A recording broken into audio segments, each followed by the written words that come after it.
नमो अरिहन्ताणं नमो सिद्धाणं नमो आर्याणं नमो वज्रायां नमो वेशवसाहं मङ्गलं भगवान् वीरो मङ्गलं गौतमो गणी मङ्गलं कुन्दकुन्दार्यो जैनधर्मस्तु सर्वमङ्गलमाङ्गल्यं सर्वकल्याणकारकं प्रधानं सर्वधर्माणां जैनं जयतु शासनम् सर्वव्यापीकचिद्रूप स्वरूपाय परात्मने सोपलब्धि प्रसिद्धाय ज्ञानानंदात्मने नमः। ज्ञेय तत्व प्रज्ञापन में ज्ञान ज्ञेय विभाग अधिकार शुरू हो गया था कल। 145 नंबर की गाथा में ये बात कह दी थी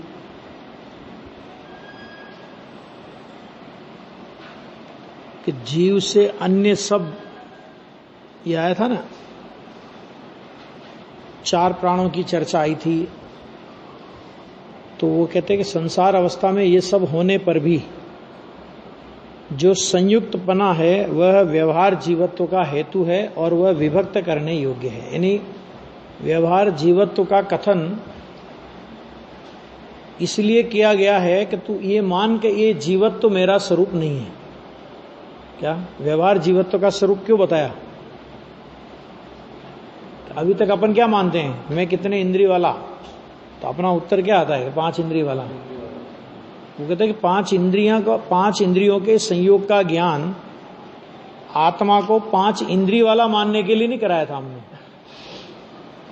बल्कि इंद्रियों से मैं भिन्न हूं,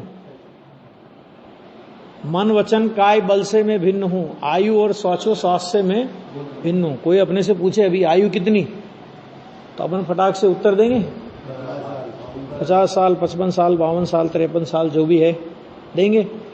उस समय मैं अनादि अनंत चैतन्य हूं, ये याद भी आता है क्या? बोलो, आता ही नहीं।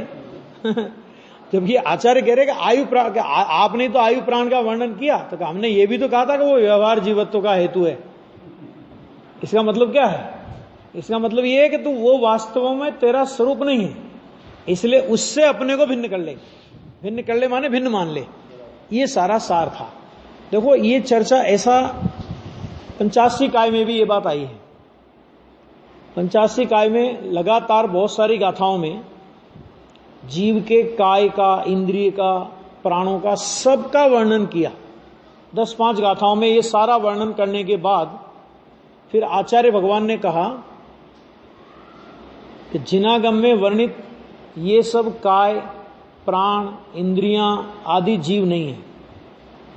तो क्या है कि इनमें रहने वाला जो चैतन्य स्वरूप तत्व है वो जीव है ना।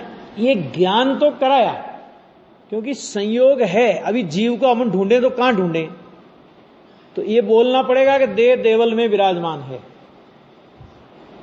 तो देह देवल में विराजमान है, उसको ढूंढ। और हमने क्या गलती की? हमने देह को ही जीव मान लिया। भगवान कहां बैठे हैं कि मंदिर में, तो हमने मंदिर को ही भगवान मान लिया। ये गलती की। तो व्यवहार का ज्ञान व्यवहार में खड़े रखने के लिए नहीं कराया। देखो एक बहुत गजब का न्याय इस गाथा में से निकलता है कि व्यवहार जीवत्व का हेतु, व्यवहार जीवत्व का जो स्वरूप बताया वह विभक्त करने के लिए बताया। इसमें से क्या न्याय निकला कि जिनागम में जितना भी व्यवहार का कथन आता है, क्या जितना भी व्यवहार का कथन आता है, सद्भूत हो, असद्भूत हो, उपचरित हो, अनुपचरित हो, जितना भी व्यवहार का कथन आता है वह सब विभक्त करने योग्य है ना। ये समझ लेना, उसको उससे अपने को अलग कर लो। उससे जितना भी व्यवहार का कथन आया उससे अपने को अलग कर लो। ये मैं नहीं हूं, ज्ञान किया ना, उसका ज्ञान कर लिया कि ये व्यवहार से ऐसा कहा, तो उसका सार क्या निकालना कि ये मैं नहीं हूं, बस बात पूरी हो गई। तो उस व्यवहार की भी सफलता है। व्यवहार की सफलता का मतलब क्या? नियम सार में आया। तो व्यवहार की सफलता का मतलब क्या? कि व्यवहार का आश्रय छोड़ करके स्वभाव का आश्रय करे तो व्यवहार की सफलता है, क्योंकि व्यवहार ने स्वभाव का प्रतिपादन भेद के माध्यम से किया, समझाया। ये व्यवहार जीवत्व बता करके भी ये जीवत्व किसका है, तो वो किसका है में कहां जाएगी दृष्टि, ठीक है कि अरे वो तो पकड़े नहीं, अरे वो लिखा कि नहीं लिखा, व्यवहार से तो आत्मा के 5 इंद्रियां हैं कि नहीं, अरे व्यवहार से नहीं है। इंद्रियां जीव के नहीं होने पर भी जीव को इंद्रियों वाला कहने का नाम व्यवहार है। हमने क्या गलती की, व्यवहार से इंद्रियां है कि नहीं, कि इंद्रियां न निश्चय से है ना व्यवहार से, ख्याल में आ गया। इंद्रियां नहीं होने पर भी जीव के, इंद्रियां नहीं होने पर भी जीव के, बल नहीं होने पर भी जीव के, आयु नहीं होने पर भी जीव के, श्वासोश्वास नहीं होने पर भी जीव का कहना, संयोग देखकर जीव का कहना, इसका नाम व्यवहार। वो तो विभक्त करने योग्य आ गया। मतलब जिनवाणी को पढ़ करके, मतलब हमने पढ़ लिया, उसमें से क्या आचार्य कहना चाहते हैं, है ना। अभी तक हम क्या समझे भूल जाओ उसे, तो आचार्य क्या कहना चाहते हैं, गुरुदेव ने क्या भाव खोला है, वो अपने को सर्वोपरि रखना पड़ेगा, समझ आ गया। इसलिए कोई भी गाथा पढ़े ना, उसमें पहले गुरुदेव का प्रवचन जरूर पढ़ लेना चाहिए, सुन लेना चाहिए अथवा तो पढ़ लेना चाहिए। उसके बिना जिनागम का कोई अर्थ खोल नहीं सकता इस पंचम काल में, ये समझ लेना। अब ये बात, अब ये व्यवहार से विभक्त करने योग्य है। अरे ये तो हुआ है ना, समय सार के 171 नंबर के, 173 नंबर के कलश में आचार्य भगवान ने क्या कहा, अमृतचंद्र आचार्य ने, उभयवासी के प्रकरण में वो कलश आया कि आचार्य भगवान या जिनेन्द्र परमात्मा व्यवहार को है कहते हैं, तो उससे हम तो ऐसा समझते हैं कि ज्ञानियों को जो परासित व्यवहार है वो भी छुड़ाया है, व्यवहार सर्व ही छुड़ाया है ना, तो सर्व ही छुड़ाया है तो ज्ञानी का तो रखना। अरे सच में तो व्यवहार ही ज्ञानी के होता है, अज्ञानी के कौन सा व्यवहार होता है।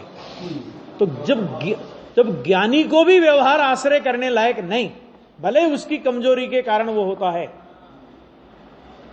तो अज्ञानी के तो व्यवहार आभास है, अज्ञानी को काय का व्यवहार है ना। और हम कुछ क्रिया विशेष का नाम व्यवहार मान लेते, यहां तो प्राण की बात आई, नहीं तो हम तो कुछ क्रिया विशेष का नाम व्यवहार मान लेते, है ना। बाहर में व्रत तप संयम नियम किया, ये सब किया, ये व्यवहार हमारा काय का व्यवहार है, ये जड़ की क्रिया है। जड़ की क्रिया को आत्मा की क्रिया माना तो मिथ्यात्व है, और उस काल में शुभ भाव है, उस शुभ भाव को धर्म का कारण माना तो महामिथ्यात्व है। ज्ञानी की भूमिका में होता है तो होता है, तो किस बात को बताता है वो, कि ज्ञानी की भूमिका अभी परिपक्व नहीं हुई है, कमजोरी है। अगर इतनी कमजोरी नहीं होती तो ये विकल्प नहीं होता। ये शुभ विकल्प ज्ञानी की कमजोरी को बताते हैं। अब जो कमजोरी को बताते हैं हमने उसको धर्म मान लिया। कमजोरी का तो इलाज किया जाता है ना, लोक में भी बुखार जाने के बाद कमजोरी रहती है, तो कमजोरी का इलाज करते हो कि कमजोरी को बनाए रखने का प्रयत्न करते हैं अपन लोग, बोले इलाज करते हैं। तो वो यहां पे ये सब जगह लगाना, व्यवहार का जितना भी कथन आवे विभक्त करने योग्य है, समझ में आ गया ना। ये है, देखो अब क्या कहते हैं, सट द्रव्यों का समुदाय वह लोक है। भावार्थ देखिए इसका, सट द्रव्यों का समुदाय वह लोक है, जीव उसे अपनी अचिंत्य ज्ञान शक्ति से जानता है। जीव के पास एक ऐसी अचिंत्य ज्ञान शक्ति, अचिंत्य ज्ञान शक्ति क्यों कह रहे,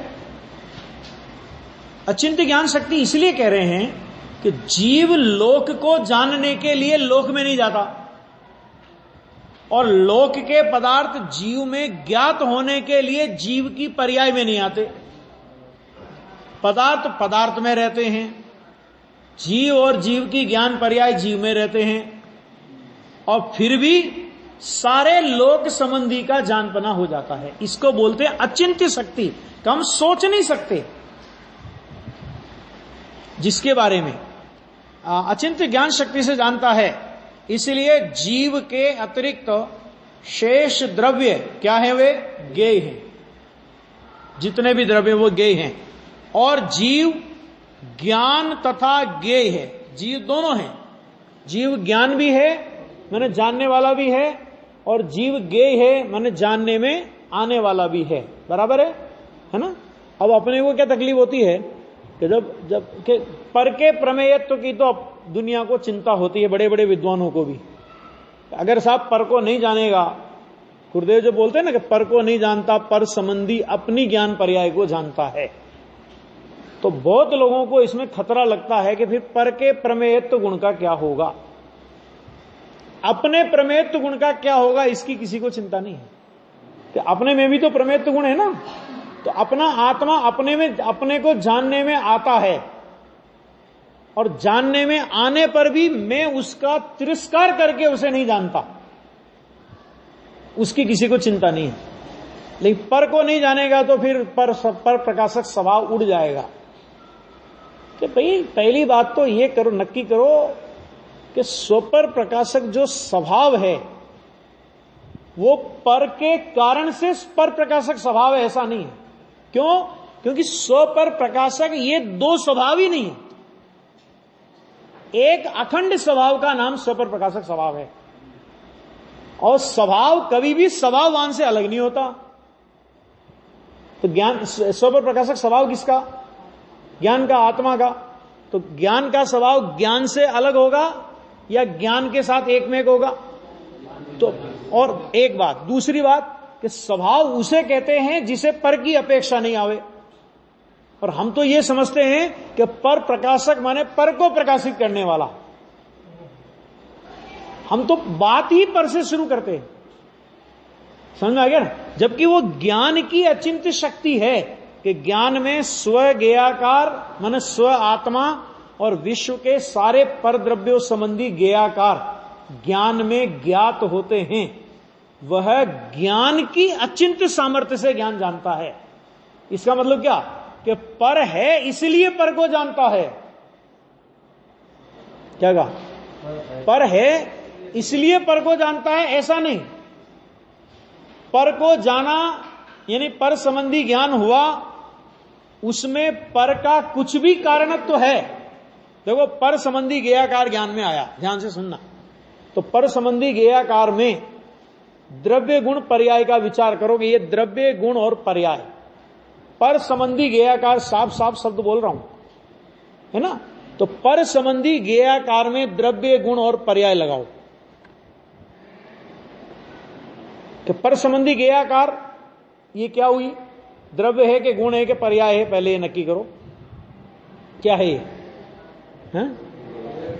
ये क्या है? ये पर्याय है, द्रव्य है या गुण है? पर्याय है। अच्छा, पर्याय है तो किसकी पर्याय है? कि आत्मा के ज्ञान गुण की पर्याय है। और इसका द्रव्य कौन है? आत्मा। माने पर संबंधी ज्ञेयाकार। अब इसको ऐसे समझो कि पर संबंधी ज्ञेयाकार जिसको हमने बोला, उसका द्रव्य आत्मा,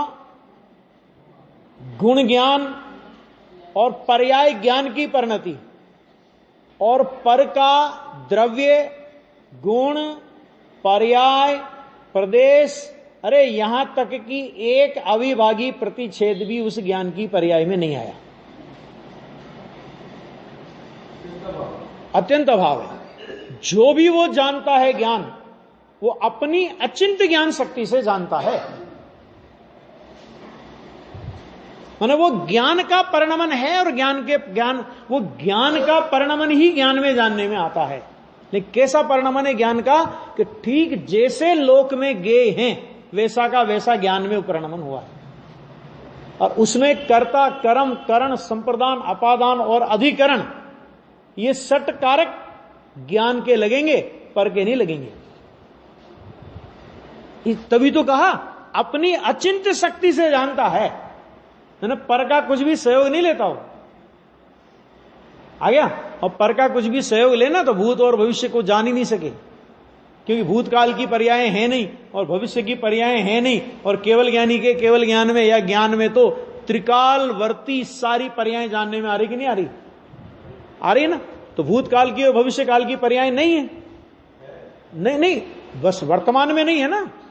वर्तमान में नहीं होने पर भी जानने में आ रही है ना। इसका मतलब क्या हुआ कि पदार्थ की सत्ता के कारण ज्ञान को जानना होता है, ऐसा नहीं है। तो जैसे भूतकाल और भविष्यकाल की पर्यायें विद्यमान नहीं होने पर भी जानने में आ रही है, तो इसी तरह वर्तमान की पर्याय विद्यमान होने पर भी उस पर्याय की विद्यमानता के कारण जानने में आ रही है, ऐसा नहीं है। क्या है वो? ज्ञान की अचिंत्य शक्ति है। और इसी को बाबूजी ने इस शब्दों में कहा, विज्ञान नगर के वैज्ञानिक तेरी प्रयोगशाला विस्मय, केवल्य कला में उमड़ पड़ा संपूर्ण विश्व का। बोलते कि नहीं बोलते, है ना? देखो ऐसा तो ज्ञान शक्ति से जानता है, इसलिए जीव के अतिरिक्त सब ज्ञेय हैं। जीव तो ज्ञान तथा ज्ञेय है।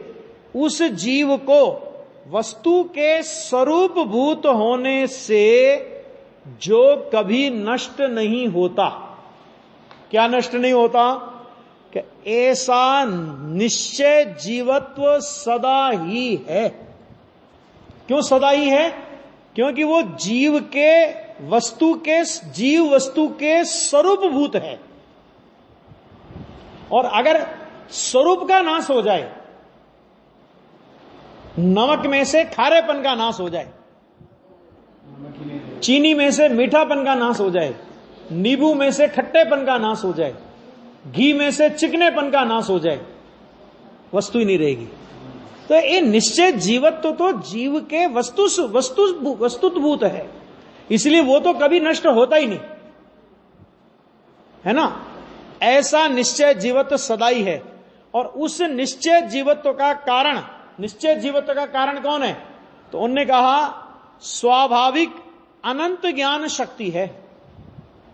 स्वाभाविक माने जिसे पर की कोई अपेक्षा नहीं है, ऐसी जो अनंत ज्ञान शक्ति, वो उस निश्चय जीवत्व का कारण है, जिसको चेतना बोलते हैं, है ना?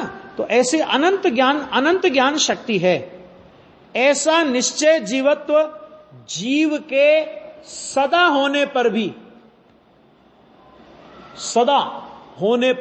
वो तो सदा होने पर भी वह क्या होता है कि संसार दशा में स्वयं पुद्गल के संबंध से दूषित होने से क्या हुआ कि संसार दशा में स्वयं पुद्गल के संबंध से दूषित हुआ।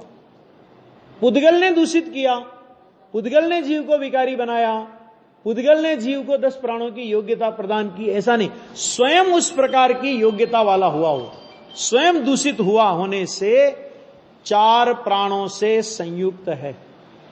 माने संयोग में ये 4 प्राण, जिसको विस्तार में हमने कितने प्राण कहेंगे अपन? कि 10 प्राण, ठीक है ना? 5 इंद्रिय, 3 बल, आयु और श्वासोश्वास, कि ये संयुक्त है। तो ऐसे 4 प्राणों से संयुक्त है, और इसलिए उसके व्यवहार जीवत्व भी है शब्द का प्रयोग किया है। भी है मतलब कि वो तो है ही, कौन सा?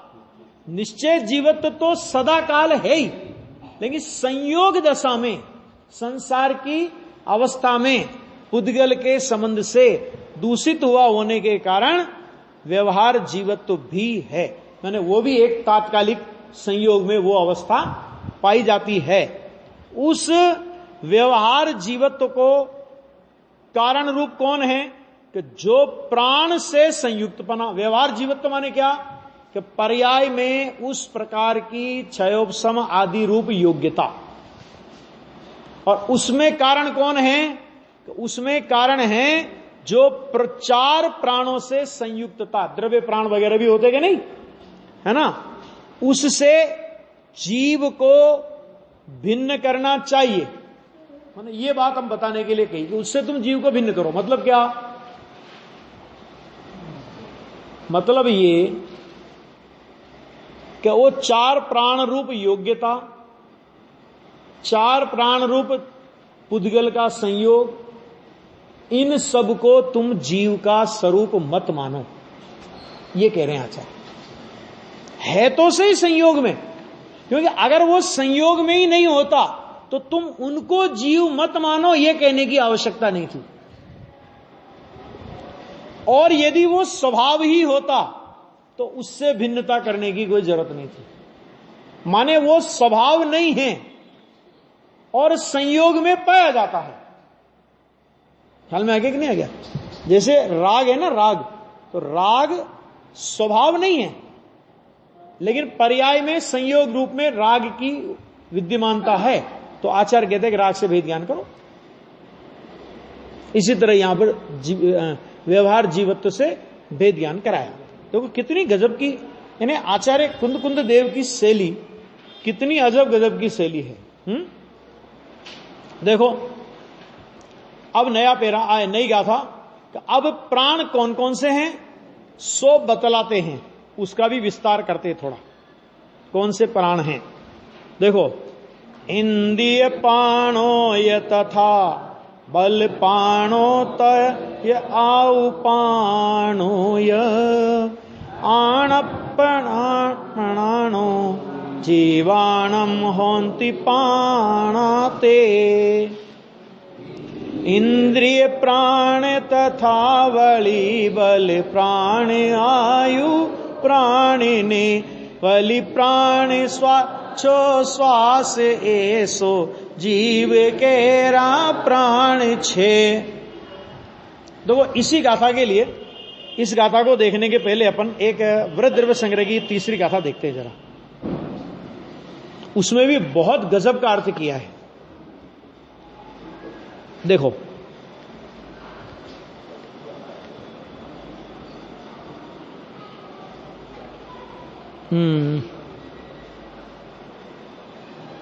निकालता हूं इसमें से ना।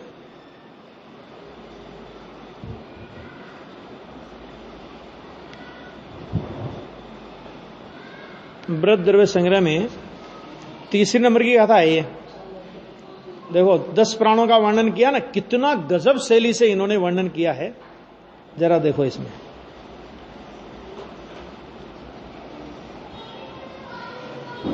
तिक्काले चदुपाणा इंद्रिय बल माउआण पाणोय व्यवहारासो जीवो निश्चय नय दो दुचे दिना जस।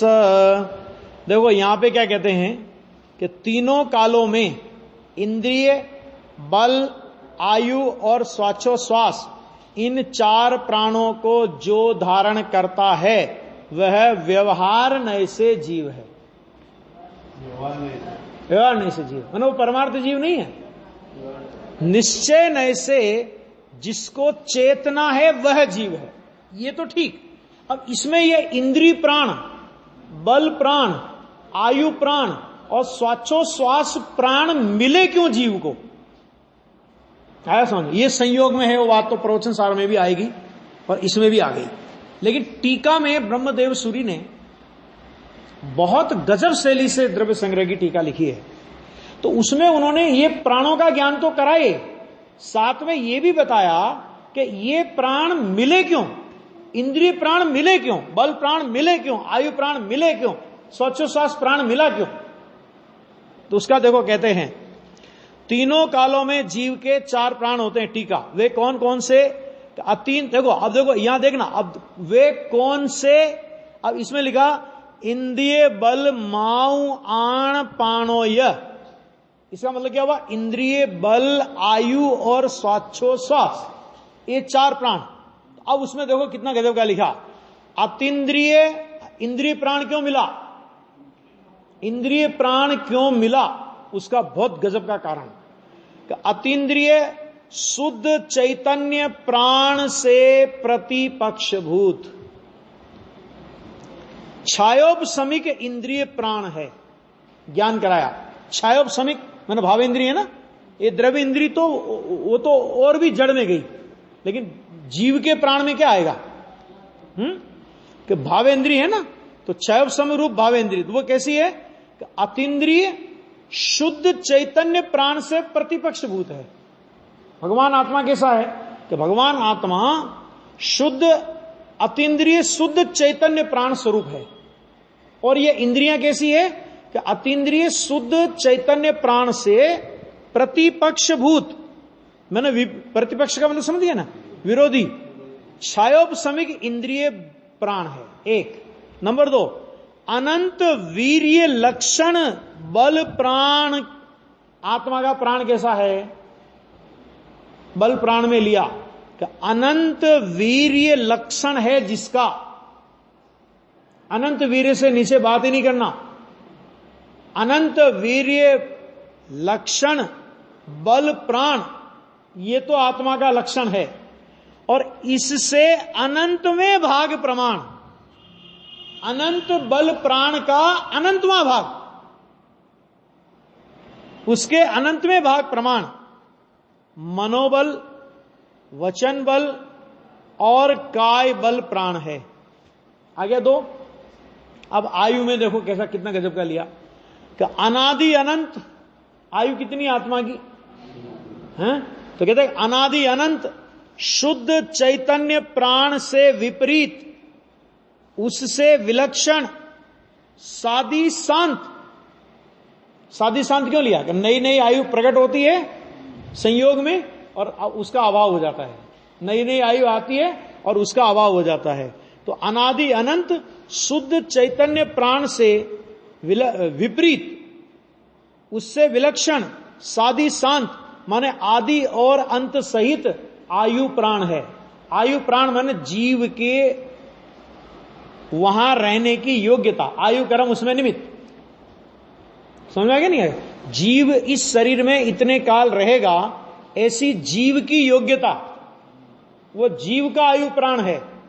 और जीव के उस आयु प्राण में आयु कर्म निमित्त है। और वो आयु प्राण कैसा है कि जीव तो अनादि अनंत आयु का धारक है। जीव का कब नाश और कब उत्पत्ति, वो तो अनादि अनंत आयु का धारक है।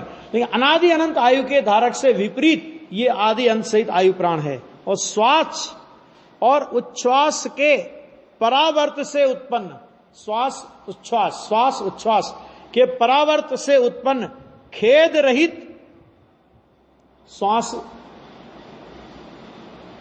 और उच्छ्वास का परावर्त, माने ये जो परिवर्तन होता है ना, कि ये खेद सहित है। इसमें आत्मा को आनंद नहीं है ना? तो खेद सहित है। तो उसके खेद से रहित विशुद्ध चैतन्य प्राण से विपरीत स्वाच्छोश्वास रूप प्राण है। व्यवहार नय की अपेक्षा से इस प्रकार से 4 द्रव्य और भाव प्राणों से यथा संभव जो जीवित रहता है। यथा संभव माने क्या मतलब? कि संसार दशा में भी सभी को 10 प्राण होते हैं ऐसा नहीं है। एक इंद्री को 4 प्राण है ना, और असंगी को 9 प्राण, और जिसमें जितने घटित होते हैं वो जब द्रव्य संग्रह चलाएंगे तब बता देंगे। ठीक है? जीवित रहेगा और पहले जीता था वह जीव है। ये व्यवहार नहीं की बात करी। जीव को अब देखो ना ध्यान से, और अब इसमें नए घटित किया, कितना विस्तार किया कि जीव को द्रव्य इंद्रिय आदि द्रव्य प्राण, द्रव्य इंद्री आदि में मन बल, वचन बल, काय बल, ये सब पुद्गल की रचना है ना, आयु वगैरह, ये सब क्या है? अनुपचरित असदभूत व्यवहार नय से। नंबर 1, ये पौद्गलिक प्राण किस नय से है? अनुपचरित असदभूत व्यवहार नय से। भावेंद्रिय आदि क्षयोपशमिक भाव प्राण अशुद्ध निश्चय नय से। किस निश्चय नय से? जिस निश्चय नय से राग को आत्मा का कहा जाता है, उस नय से। राग के साथ रखा इनको। और सत्ता, चैतन्य, बोध माने ज्ञान और शुद्ध भाव प्राण निश्चय नय से है।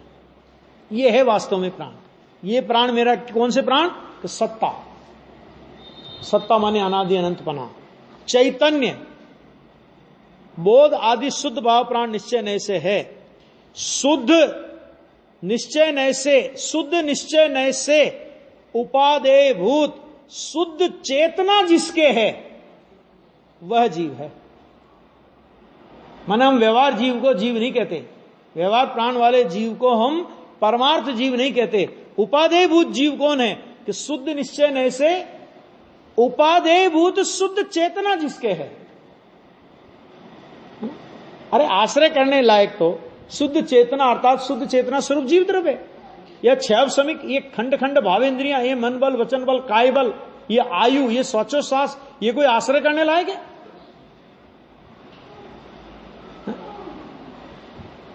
विचार तो कितना गजब का लिया।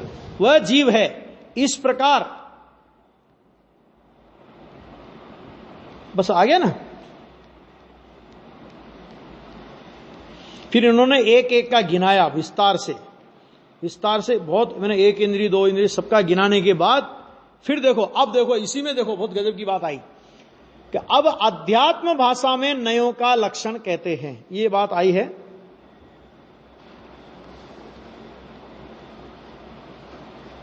खैर ये छोड़ो, अभी अपना विषय नहीं है वो, अभी इतना लेना मैंने इस तरह उन्होंने आचार्य देव ने जो है ये द्रव्य संग्रह में इस तरह एक एक गाथा में उपादेयभूत शुद्धात्मा की चर्चा साथ साथ रख करके ये सारी चर्चा की है। अभी देखो इसे अपना जो विषय वो जो प्रवचन सार वाला ही ये आया। अब देखो इंद्रिय प्राण, बल प्राण, आयु प्राण और श्वासोश्वास प्राण, ये चार प्राण जीवों के प्राण भवंती मन हैं। स्पर्शन, रसना, एक सेकेंड इसका संस्कृत देखिए जरा। देखो ये जो रसना शब्द है ना, इसकी जगह वास्तव में रसन शब्द चाहिए।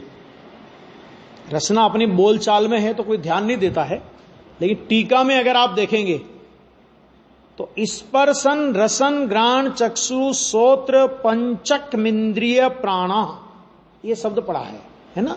तो वास्तव में रसन शब्द चाहिए वास्तव में वो, ठीक है कोई बात नहीं। देखो स्पर्शन, रसन, घ्राण, चक्षु और श्रोत्र, यह 5 इंद्रिय प्राण है, बराबर, ज्यादा इसमें कोई दिक्कत है नहीं। अच्छा, काय, वचन और मन, ये क्यों लिया? काय से शुरुआत क्यों की? मन वचन काय बोलते हैं अपन तो, काय वचन और मन, माने सबसे पहले काय आएगी, उसके बाद वचन होगा और संगी पंचेंद्री होगा तो मन होगा। ख्याल में आ गया ना? हाँ, यह 3 बल प्राण है। अच्छा, उसके बाद देखो भव धारण का निमित्त अर्थात मनुष्य आदि पर्याय की स्थिति का निमित्त आयु प्राण है। आ गया? इसका मतलब क्या हुआ कि सभी जीव मनुष्य आदि अपनी अपनी आयु की स्थिति से जीते हैं और अपनी अपनी आयु की स्थिति पूर्ण होने पर मरते हैं। आयु की स्थिति के पहले कोई मार नहीं सकता और आयु शेष ना हो तो भगवान भी आकर के बचा नहीं सकता, है ना। ये सब है। नीचे और ऊपर जाना जिसका स्वरूप है ऐसी वायु माने श्वास, श्वासोश्वास प्राण है। ये इन्होंने 10 प्राणों का थोड़ा सा जो परिचय, 4 प्राण है ना, तो 4 प्राणों को विस्तार से करेंगे तो 10 प्राण, तो ऐसे 4 प्राणों का परिचय दिया। अब व्युत्पत्ति से, व्युत्पत्ति माने शब्द के आधार पर अर्थ करना। गमन करे सो गाय, इस शब्द के आधार पर अर्थ है, व्युत्पत्ति अर्थ है। तो व्युत्पत्ति से प्राणों को जीवत्व का हेतुपना और उनका पौद्गलिकपना सूत्र के द्वारा कहते हैं, अर्थात प्राण जीवत्व के हेतु हैं ऐसा व्युत्पत्ति से दर्शाते हैं। व्युत्पत्ति में प्राण शब्द का अर्थ करके ये बात कहेंगे, और प्राण पौद्गलिक हैं ऐसा कहते हैं। गाथा 147 पढ़ लेते हैं, अन्वयार्थ 46 पढ़ लेते हैं, अन्वयार्थ पढ़ेंगे। इंद्रिय पाणो, ये हो गया था क्या? नहीं, ये आगे की गाथा है, 147। हाँ नहीं, आगे की। पाणे हिम चदुहिम जीवदि जीविसदि जो ही जीविदो पुव्वम सो जीवो पाणा पुण पोगल दव्वे हिमनी वित्वता। अरे प्राणे जीव तो वे जीवे छे जीव छे ते जीव छे पण प्राण तो पुद्गल निष्पन्न छे। बस इसका अनुवाद पढ़ लेते हैं। बस देखो, जो चार प्राणों से जीता है, अनुवाद अर्थ करें ना, प्राण मान जीता है, जीता था, जिएगा, ये व्युत्पत्ति अर्थ है। चार प्राणों से जीता है, जिएगा और पहले जीता था, वह जीव है। फिर भी प्राण तो पुद्गल द्रव्यों से निष्पन्न माने रचित है। कि भैया कुछ भी हो जाए, वो कैसे भी जीवे, कैसे भी कुछ हो, लेकिन ये जो प्राण है, कि ये प्राण किस द्रव्य से निर्मित है, कि ये प्राण तो पुद्गल द्रव्य के द्वारा निर्मित है। कोई खास ज्यादा नहीं है टीका में, बड़ा। व्युत्पत्ति के अनुसार प्राण सामान्य से जीता है, जिएगा और पहले जीता था, वह जीव है। इस प्रकार प्राण सामान्य अनादि संतान रूप माने प्रवाह रूप से प्रवर्तमान संसार दशा में त्रिकाल स्थायी होने से प्राण सामान्य जीव के जीवत्व का हेतु है ही। प्राण सामान्य माने हम यहां इंद्रिय, बल, आयु, श्वास का भेद नहीं कर रहे, सभी प्राणों को एक प्राण सामान्य में ले लिया। तथापि वह प्राण सामान्य जीव का स्वभाव नहीं है, क्योंकि वह पुद्गल द्रव्य से रचित है ना। भावार्थ भी देख लो, फिर अगली गाथा कल ले लेंगे। यद्यपि निश्चय से जीव सदा ही भाव प्राण से जीता है, वास्तविकता तो यही है, तथापि संसार दशा में व्यवहार से उसे व्यवहार जीवत्व के कारणभूत इंद्रिय आदि द्रव्य प्राणों से जीवित कहा जाता है। अंतर समझ लो, अंतर समझ लो।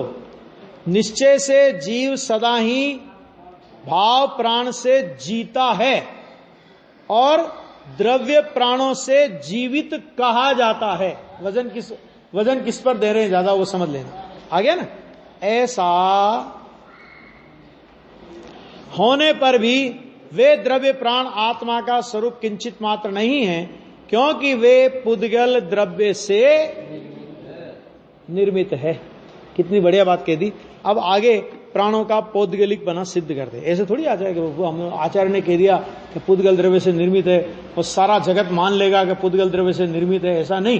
तो आचार्य कहते हैं हम इस बात की सिद्धि करते हैं कि पुद्गल द्रव्य से कैसे निर्मित है। शेष चर्चा करें।